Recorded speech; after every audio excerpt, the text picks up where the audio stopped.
Nobody tells you the real reason this happened. Epictetus demanded it: stop preaching philosophy and let your deeds do the talking. You feel the weight of expectation. You understand the theories, the principles, the ideals you strive for. But sometimes, the gap between knowing and doing seems vast. How do you translate your understanding into the tangible actions that define a life well lived? Actions over words. The Stoic path is not merely one of contemplation, but of lived experience. It challenges the common impulse to simply theorize, to gather knowledge for its own sake, or to preach principles without demonstrating their effects. True understanding, according to this philosophy, isn't measured by how many maxims you can recite, but by how consistently your actions reflect them. It's a subtle but profound distinction, the difference between knowing the map and actually traversing the terrain. Epictetus put it plainly, stating, "Do you also show not your theorems to the uninstructed, but show the acts which come from their digestion."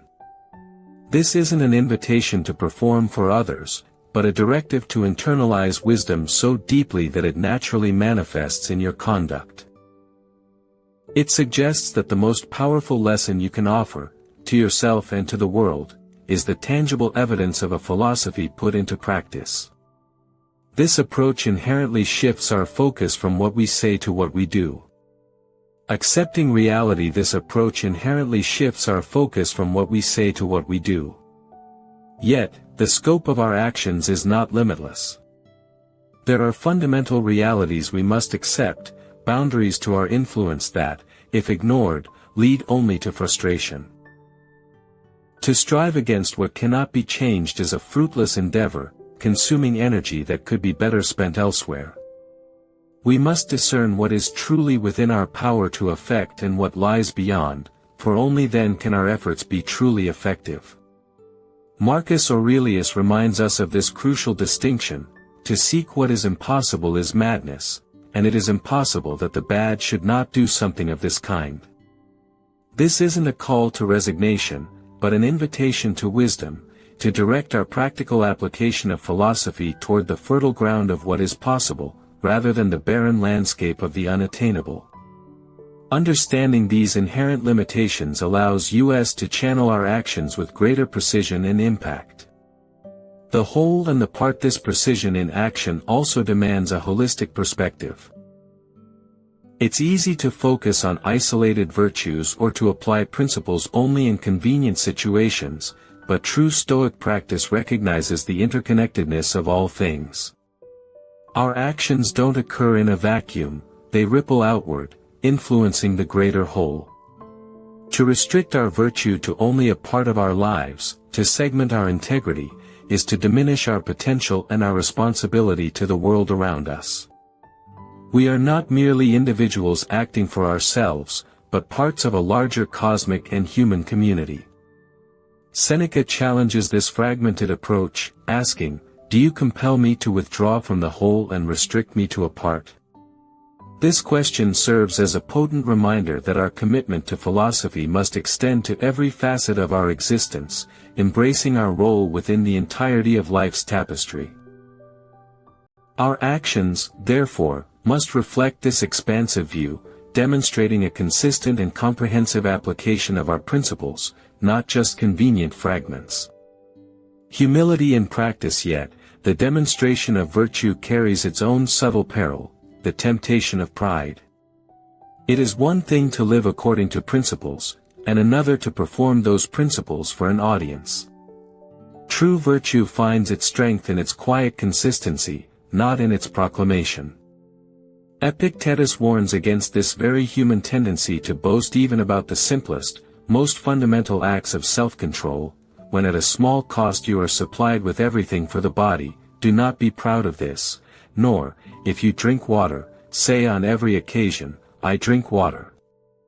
His words serve as a crucial reminder that our actions, however virtuous, lose their genuine luster when they become a performance designed to elicit admiration.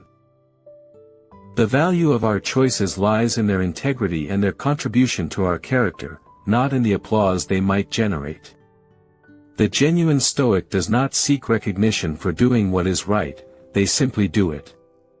This quiet dedication to living virtuously, without seeking external validation, is what truly cultivates a robust inner life. The cycle of usefulness, this quiet dedication to living virtuously, without seeking external validation, is what truly cultivates a robust inner life. Yet, the Stoic path is not one of isolated self-improvement. Our growth is often inextricably linked to the well-being of others, a truth that Marcus Aurelius underscored when he wrote, "Do not then be tired of receiving what is useful by doing it to others." This seemingly simple statement carries profound implications. It suggests a reciprocal relationship between giving and receiving, where the act of contributing to the common good is itself a form of self-care and personal development. When we act with kindness, offer support, or apply our principles to benefit those around us, we are not merely expending energy, we are also cultivating virtues within ourselves. The usefulness we impart to others cycles back to us, enriching our character, strengthening our resolve, and deepening our understanding of what it means to live a meaningful life. To view our actions as part of this larger, interconnected system encourages us to seek opportunities for benevolent engagement, understanding that our own flourishing is often found in the flourishing of the community. This continuous giving, without weariness, becomes a perpetual source of personal strength and clarity. Willingness is key. This continuous giving, without weariness, becomes a perpetual source of personal strength and clarity. Yet, for these actions to truly embody virtue, they must spring from a place of genuine assent, not obligation. The Stoic path emphasizes that our deeds hold true value only when performed willingly, when they arise from our internal convictions rather than external pressures or the desire for applause. Seneca reminds us of this crucial distinction, stating, "Let me tell you, it is because no act is honorable that is done by an unwilling agent, that is compulsory." This means that merely going through the motions, or performing a virtuous act out of fear of consequence or hope of reward, strips the act of its inherent honor.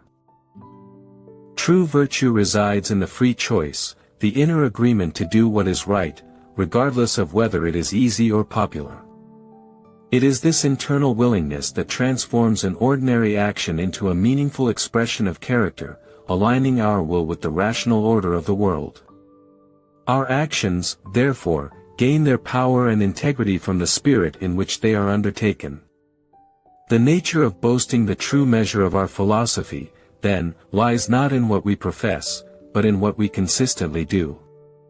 It is easy to speak of virtue, to theorize about the good life, or to recount Stoic principles.